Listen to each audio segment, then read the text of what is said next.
Hi, good evening, everybody. Happy Monday. Hope you guys all had a chance to enjoy the weather this evening and today. It was really nice out.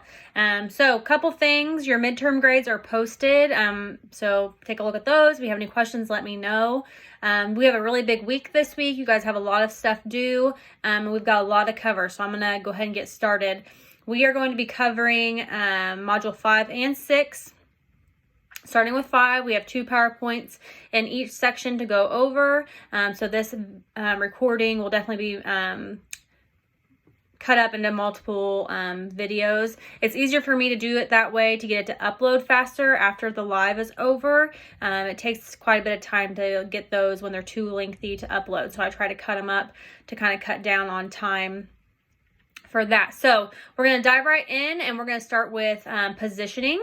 So positioning is a strategic process that marketers use to determine the place or niche an offering should occupy in a given market relative to other customer alternatives.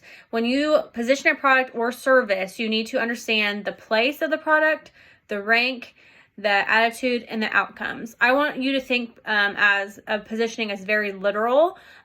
Where does it fit in the store? What other products are around it? Is it on an end cap? Is it in an aisle? Is it with other certain types of products? So where does it fit in that realm? Differentiation, much like you hear about differentiation when you're teaching different ways to do things to make sure it applies to multiple people. So to make a product or a service stand out from its competitors in ways that provide unique value to the customer. It identifies a set of characteristics and benefits that make a product different and better from a target audience. So 1, customers value when they are evaluating choices, and 2, competitors cannot easily copy. So what makes you stand out that makes a customer choose you that your competitors cannot copy? Okay. So if we look at slide number 4, and we look at positioning versus differentiation, I really like how this breaks it out. So we talk about Walmart positioning. They have a wide selection of products people want at the lowest prices, and they're differentiating by having a wide selection with low prices. Then we look at Target. Their positioning, they have trendy, fashionable products at reasonable prices, and they differentiate by continually refreshing the product with on-trend selections.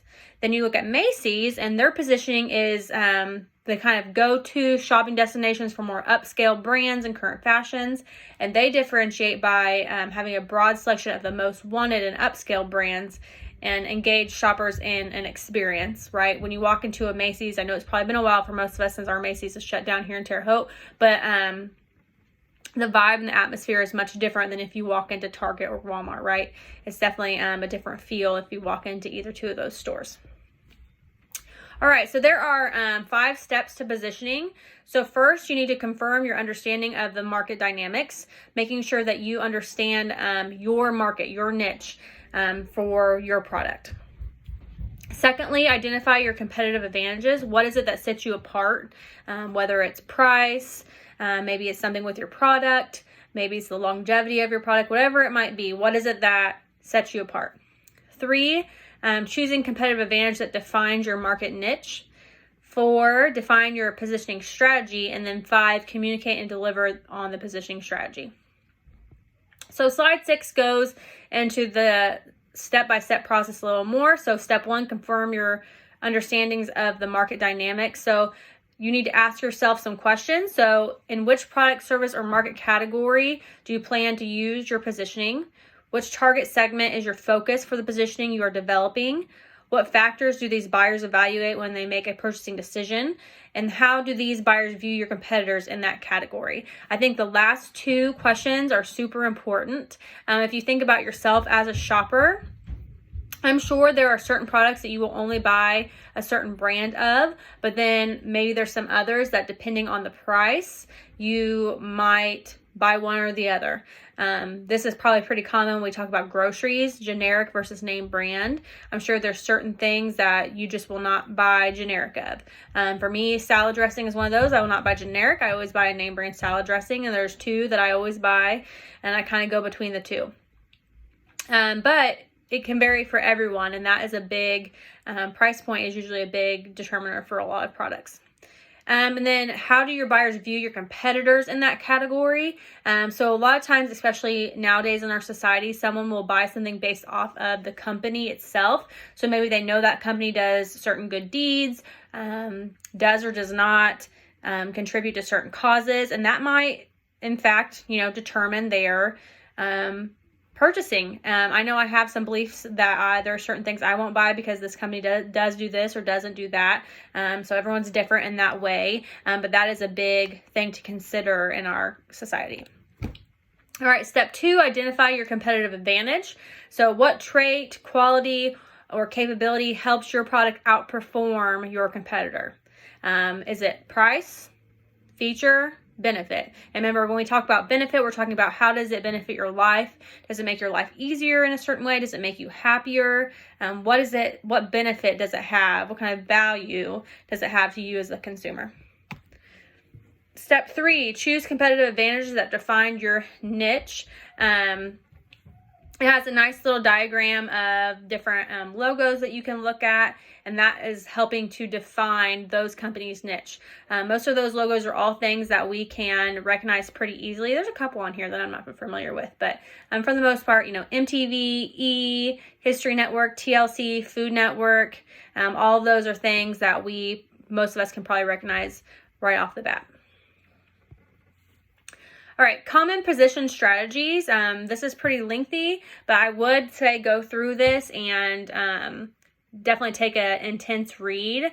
I really like the quality one. It says position yourself according to a quality standard, high quality, or reliability, good quality, and reasonable price. I think that's a good mix of about everything when you're talking about strategy. High quality, but reasonable price. Who wouldn't be happy with that?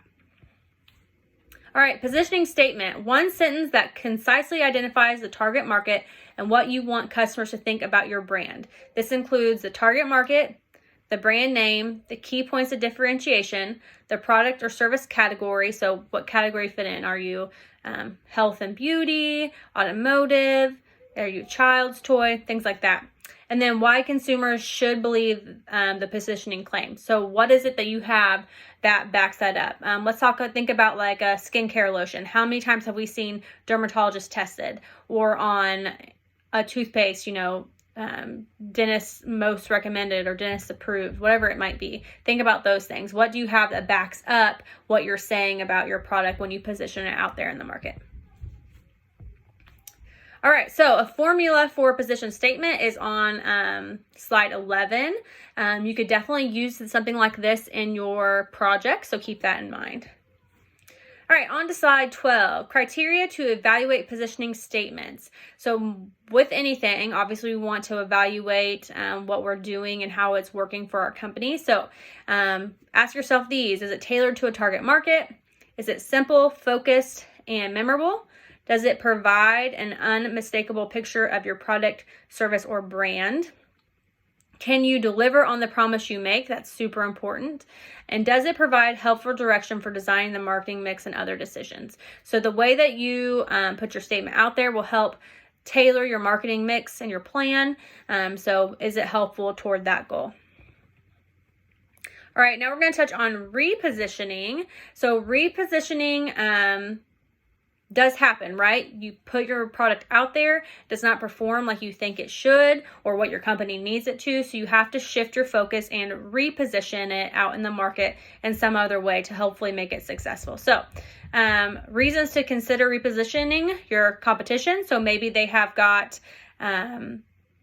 new competitors in your market or competitors that have left. And so that opens up some new niches for you. Competitors' innovation might threaten your strategy, and so maybe you need to turn your strategy a little bit to put yourself into a little bit different of a market to make your product stand out. Economic slowdown or recovery, we're in that right now. And then changes in consumer confidence, the political climate, social forces like movement around social responsibility and sustainability, and that can be a big one too. So trends that are going on not only in our environment, but in our social atmospheres as well, can really affect that. Some more reasons to consider repositioning: changing taste and preference, attitudes and behaviors, new segments entering the market, changes in your internal structure, so maybe leadership or guidance that's going on in your company, acquisition or development of new technology that could change everything for you, and then introduction of innovation that offers new competitive advantages and differentiations in your product. So if we think about some products that have been around for years and years and years, Johnson & Johnson, Dove, things like that, their products have slowly changed over the years. They've introduced new products because technology has changed and things can be better for their consumers. So that's why they've done that. Okay. Repositioning and market perceptions. The repositioning process evaluates the established position of a product, service, or brand and focuses on how to alter the positioning and with positioning market perceptions in order to improve competitiveness. So it really, at its simplest, is just its way to try to turn things around for your company, for the particular product that we're talking about. It's just really trying to change things up for you. All right, pitfalls of repositioning. Insufficient research. If you haven't done enough quality research, it could really backfire on you. If brands go too far in a new direction, customers may no longer believe in what they're saying or believe in the brand. Underestimating back to the basics. Over-promising, and then a confusing position. If you've kind of got your feet over two lines and you can't have a clear, concise vision or message for what you're sending your customers. All right, so implementing a positioning strategy. We just have a nice little chart there on slide 18. All right, slide 19, product. Is your product, service, or brand capable of delivering everything your positioning statement claims? Are any competitors doing it better than you? You really have to take a hard look inside your company and really decide, are they better than us? And then how should you adjust your offering to ensure that it lives up to the promises? Price. It's a big one. So when it comes to pricing, how are you positioning your offering relative to your competitors, right? There's kind of two ways to look at this. Obviously, you want to be competitive, so having a lower price is always good. But if you're promoting a high quality product, not only is it to make, some money, you're going to have a higher price point, but is your product so good that you can back up having that higher price point? It makes people, it's worth it to them to pay that extra money for your particular product. And then what pricing strategy should you consider in order to compete more effectively? All right, place. Are any distribution-related theme like convenience or availability part of your positioning strategy or competitive advantage? If so, what are you doing to ensure that you can live up to what you promise? And then how are you communicating your new positioning approach, distribution and channel partners, and how does that impact them? Promotion. How are you translating your positioning strategy into communication with your target audiences? So how are you promoting your product? Magazine, news, social media is huge, obviously. What behavioral shift are you trying to create as you launch your new positioning? What types of campaigns will you use to introduce the new positioning? I'm trying to think back, we have, I like the example of the different soda products. Coke and Pepsi come to mind first, and how they have changed things over the years with like Coke Zero and things like that, taking aspartame out of things, and how they've positioned that. Think about that as kind of repositioning to the market to try to make sure that their customers get what they need. And then what are you doing to coordinate marketing messages and activities across different channels? Okay, so there are some examples there on slide 23. We've got small business, medium business, and enterprise. And then there's a slide 24 talks about measuring implementation. So there's a whole list of bullet points there about ways to kind of measure how you're doing that. And that will do it for this first part of module 5. And so I will be back in just a second. We'll take a quick break, and I'll be back with the next PowerPoint.